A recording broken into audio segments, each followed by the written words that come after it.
குழந்தைகள் ஸ்கூல்ஸ் பசங்க எல்லாமே பார்க்குறாங்க. பார்த்துட்டு இப்போ எனக்கு வேண்டப்பட்ட குழந்தைகள்கிட்டயே அங்கிள வந்து இது மாரி பேச வேண்டாம் சொல்லு. ஏன் விஜய் அண்ணாவ பத்தி பேசுறாரு? அப்ப நான் அவங்க கிட்ட சொல்றது, அப்ப நான் விஜய் அண்ணாவ பத்தி தப்பா பேசல. ஒரு சில விஷயம் திருத்தணும், ஒரு சில விஷயம் மாத்தணும்ன்றது தான் நம்ம பேசுறோம். நான் பேசுறது நீங்க கூர்ந்து கவனிச்சு பார்த்தீங்கன்னா, அது அவர் கட்சி நல்லதுக்கும், அவர் தொண்டர்கள் நலனுக்கு தான் பேசுறேன். அது வந்து மொத்தமா போயிரணும் அப்படின்ற அந்த எண்ணோட்டமும் இல்ல. அப்படின்ற மாரி சொன்னோனே, அந்த அந்த குழந்தைகள் வந்து கேட்கறாங்க. இதுல என்னன்னா எல்லாமே 15லருந்து 18 வயசுல அந்த கேள்விகள் அதிகமா வருது. விஜயின் அரசியல் மீதான விமர்சனம் இருக்குல்ல, அது விஜயின் மீதான விமர்சனமா அவங்க அவங்க எடுத்துக்கிறாங்க. அப்படிதான் பார்க்குறாங்க அப்படிதான் பார்க்குறாங்க. அதாவது அவங்க எப்படி பார்க்குறாங்கன்னா, விஜய் அப்படின்னா, ஆ படத்துல வந்து நல்லா இருப்பாரு. நல்லது தான் பண்ணுவாரு. நிஜ வாழ்க்கையிலயும் அவர் நல்லது தான் பண்ணுவாரு. நீங்க அத பத்தி எதனா குறை சொன்னீங்கன்னா, நாங்க உங்கள நம்ப மாட்டோம். அந்த மனநிலையில இருக்கிறாங்க ஃபர்ஸ்ட்டு. நம்ப மாட்டேன்றத விட, நீங்கலாம் திமுக. ஆ, அது ஆ. கொஞ்சம் முதிர்ச்சியானவங்க இருப்பாங்கல்ல. ஒரு 23, 25, 28 அவங்க என்ன பண்றதுன்னா, அதையே ஒரு வேலையா வச்சுக்கிட்டு அதாவது நம்மள வந்து ஒரு விமர்சனம் பண்றதுன்றது எவ்வளோ பேர் பண்றாங்க. இந்த ஒரு கல் எடுத்து அடிக்கிறதுனால நம்ம வந்து அப்படியே ஒண்ணும் ஆக போறதில்ல. எவ்வளோ பார்த்தாச்சு.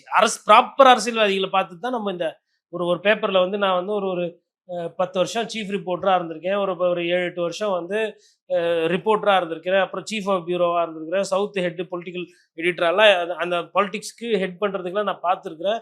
விவாதத்துல ஒரு ஒரு கிட்டத்தட்ட ஒரு 10 வருஷமா பேசிக்கிட்டு இருக்கோம். 8 வருஷமா தீவிரமா பேசுறோம்.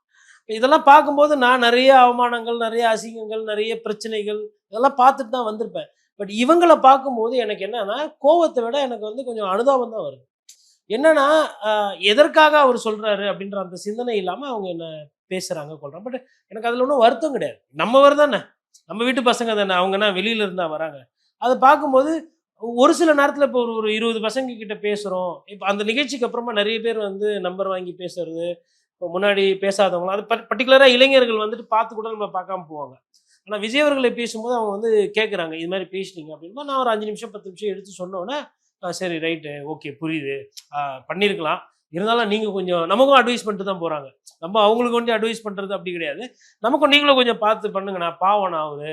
அதாவது அந்த 41 பேர் பாவம், 40 பேர் குடும்பத்தில என்ன பண்றாங்கன்றதை தாண்டி, விஜய் அண்ணா பாவம்ன்றது தான் அவங்களோட பார்வையா இருக்கு. பாதிக்கப்பட்ட குடும்பங்கள்லயே அது இருக்குல்ல. இருக்கு.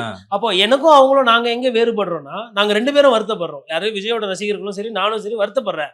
நான் வந்து அந்த 40 குடும்பத்துக்கு ஃபர்ஸ்ட் பாதிக்கப்பட்டுட்டு, அப்புறம் விஜயோட அரசியல் என்ன ஆகும்ன்றது யோசிக்கிறேன். அவங்க என்ன யோசிக்கிறாங்கன்னா, விஜயோட அரசியல் என்ன ஆகும் அப்படின்னு யோசிச்சுட்டு, அந்த 40 பேர பத்தி அப்புறமா யோசிக்கிறாங்க. அதுதான் அங்க அந்த முன்னுக்கு பின் முரண். இன்னொன்னு அவர்கள் வந்து விஜய் வந்து நெறைய அஜித் மாரி நெகட்டிவ் ரோல்லாம் கொஞ்சம் பண்ணியிருக்கணும்.